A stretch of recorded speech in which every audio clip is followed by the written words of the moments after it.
chers concitoyens de la Terre. Aujourd'hui, je souhaite aborder avec vous un sujet d'une importance capitale, le droit à la propriété privée. Ce droit est non seulement fondamental, mais il est également le garant de notre liberté individuelle, de notre sécurité et de notre prospérité. L'importance de la propriété privée. La propriété privée dépasse largement la simple notion de possession matérielle. Elle est le socle de notre autonomie et de notre liberté. Posséder des biens, qu'il s'agisse d'une maison, d'une voiture ou d'un téléphone, nous confère le contrôle sur ces objets et nous permet d'en jouir sans crainte d'une appropriation arbitraire. Ce que la propriété privée nous apporte. Premièrement, la liberté individuelle. La propriété privée nous permet d'exercer des choix libres et autonomes concernant l'utilisation de nos biens, que ce soit pour investir, pour notre divertissement ou pour améliorer notre quotidien. Ce droit nous protège des abus de pouvoir. Elle constitue un rempart contre les ingérences extérieures, garantissant que chacun peut développer ses talents et ses aspirations sans craindre d'être spolié.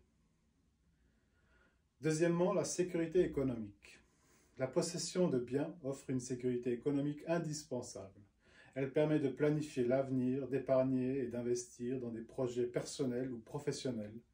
La propriété privée favorise l'innovation et la récompense de l'effort, en assurant que les fruits de notre travail nous appartiennent. Troisièmement, la stabilité sociale.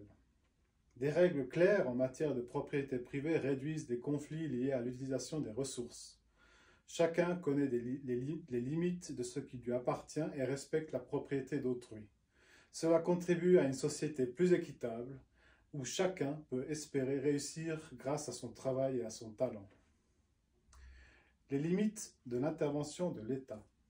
Pour garantir ce droit essentiel, il est crucial que les gouvernements respectent des limites strictes dans leur intervention concernant la propriété privée. Voici les principales situations dans lesquelles l'État peut légitimement intervenir. Premièrement, l'expropriation pour cause d'utilité publique. L'expropriation doit être justifiée par une nécessité publique clairement définie, telle que la construction d'infrastructures essentielles. Les propriétaires concernés doivent recevoir une indemnisation juste et préalable. Deuxièmement, la saisie judiciaire. En cas de non-respect de la loi, de crime ou de délit, une saisie peut être ordonnée par un tribunal compétent dans le cadre d'un procès équitable. Les droits de la défense doivent être scrupuleusement respectés. Troisièmement, l'inspection et la réglementation.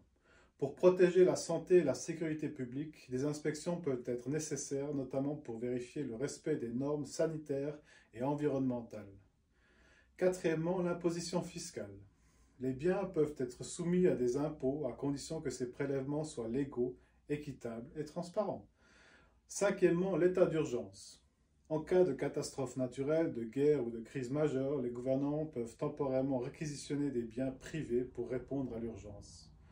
Cette réquisition doit être limitée dans le temps et proportionnelle à la nécessité.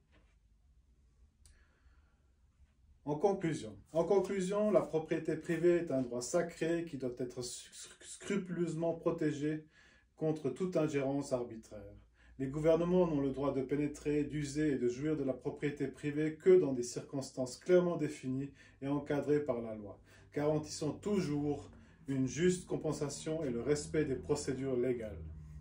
En défendant la propriété privée, nous défendons notre liberté, notre sécurité, notre prospérité. Protégeons ce droit fondamental afin de garantir une société où chacun peut vivre en sécurité et en liberté, avec la sécurité que ses biens sont respectés et protégés. Je vous remercie de votre attention. Merci.